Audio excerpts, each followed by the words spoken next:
Terry's having troubles with some mimicking mischief. Here's your look at the McFarlane Toys DC Multiverse Inc. as Batman Beyond.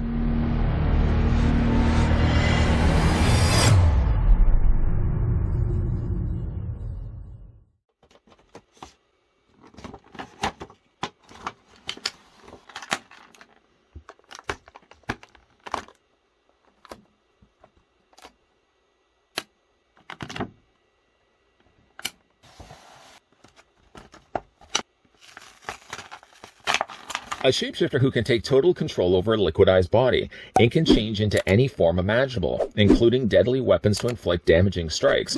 While she's the most often seen in the shape of a normal woman, Ink can also take on the appearance of a featureless liquid blob when operating undercover.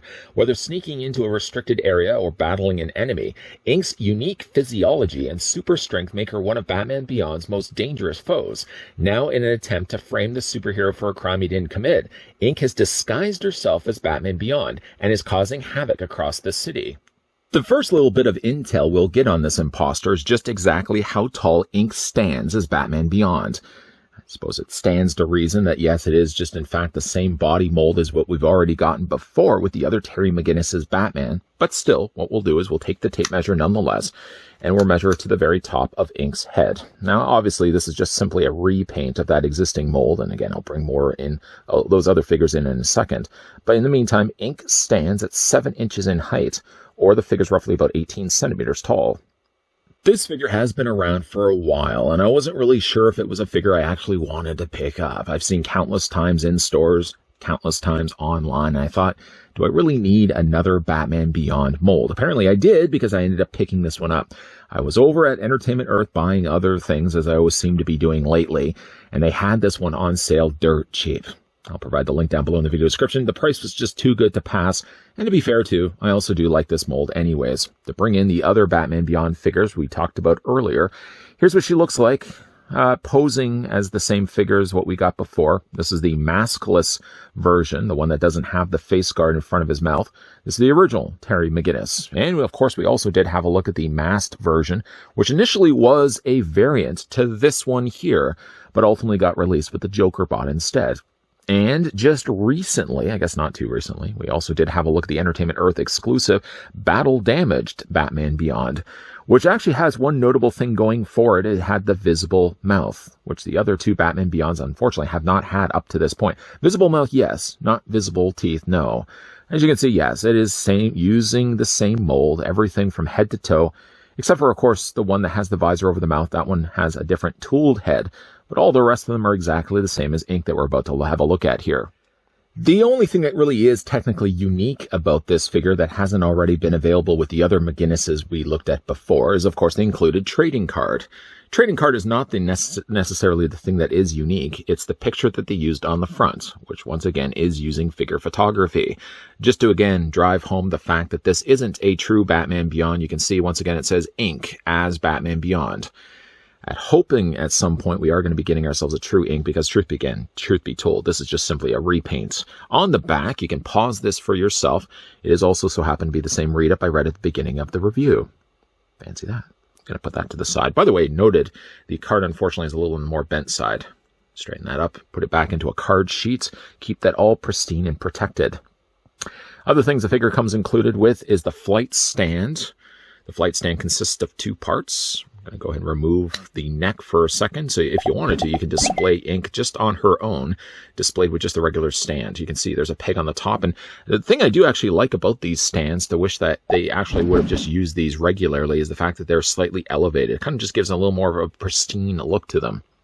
But there's a slot obviously at the back. There's a DC logo down below, and then you've got the adjustable neck. It's not so much adjustable here. It has more the adjustable waist clip. And that slots just into the top until you get a nice satisfying snap.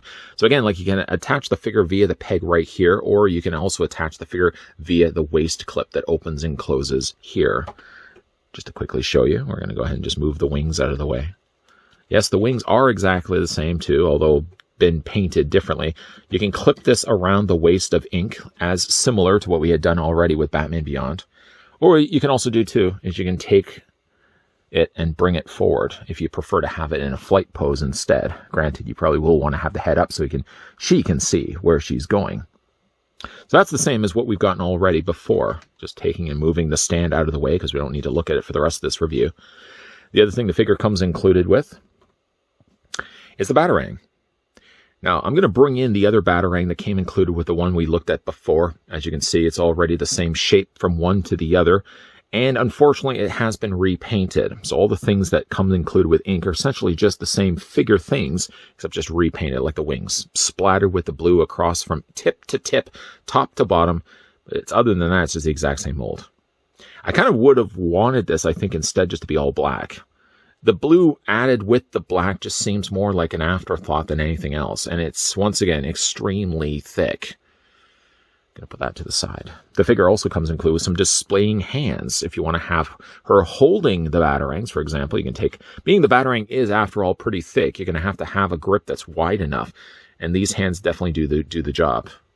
Not quite surviving the blizzard test, but you can still, there you go, upside down. She can actually hold the Batarang in her hand. And again, those just simply swap out with the existing hands that are currently on the sockets of the forearms. Picking now up the figure, getting a closer look at ink. Stating already, I know I've done it, 2-3 times already. It's just the same mold, done differently, painted now in blue. It seems what they have done, first of all, is taking a base coat of the plastic black, and then just very unpurposely just slathering on the additional blue. So it's washed with this extra blue that either has a little more of an increased level of intensity or a decreased level of intensity, depending on where you're looking at it on the figure. And of course, one figure I would imagine will vary from the one next to it if I was to have multiple inks. I don't think I'm going to do that much. I don't think I'm going to invest that much more in this mold. But you can see, like, the arms have a little less of it. The front of the chest does have a lot more of the blue, but again, it just sort of just looks like it's been brushed right on. Somebody just took a paintbrush. Actually sounds more like a spray can. Of course, the logo, the Batman logo, is done differently, painted here nicely in blue. The mouth and face are exactly the same. I'm going to go ahead and just bring back in the other Batman Beyond so you can see. Anything tweaked to these? I don't see anything, do you? One thing I do actually see is there's a little bit of paint that's flaked off the nose and the chinny chin of Batman Beyond. That's a bit unsettling. But other than that, I mean, like, it's just literally the same mold from one to the other. Utility belt is also something that gets really devoid of color. I mean, there was some nice red added here to the original Terry McGinnis, very much gone now on the ink version, other than which is the additional blue there on the front. I gotta say, though, while it's simple in its approach, it actually does look nice in this blue color scheme. Wouldn't necessarily replace this altogether. Like, if I never got the chance to pick up the Batman Beyond before, would I just replace it with the ink? Absolutely not. Because again, instead of red, it's now the blue. One thing I gotta say is I don't like about this figure is the way they've done the wings. Very much the same sort of format and so sort of same steps, really. It looks like they've just literally taken and matched over the same pattern work that they've done for the Batarang here. It looks like a case where they've actually printed it on. I don't know if they've actually painted this, but the way they've actually done the plastic, it does actually look like it's been artificially recreated and not somebody just splattering paint on it, because obviously you would see the paint being slightly elevated on the plastic. No, it does almost seem as if somebody may have just printed this on a machine. Not 100% certain, though. The wings work the exact same way, so they're basically overlapping one another, sandwiched on top of one another. They hinge out like so. How many times have we already done this? What now? 6 times? This may be the 6th time. And you can see, like, there's slots here to the top of it. Now, those slots on paper slot right here. You can see, while she does have the little spike sticking out from the gauntlet, the same as the Batman Beyond before, there's also one little ledge bit of plastic that actually is purposely there, so it slots into the wings. Just going to move the hand around so it sits a little bit more flush. Now, there's that option to display her with.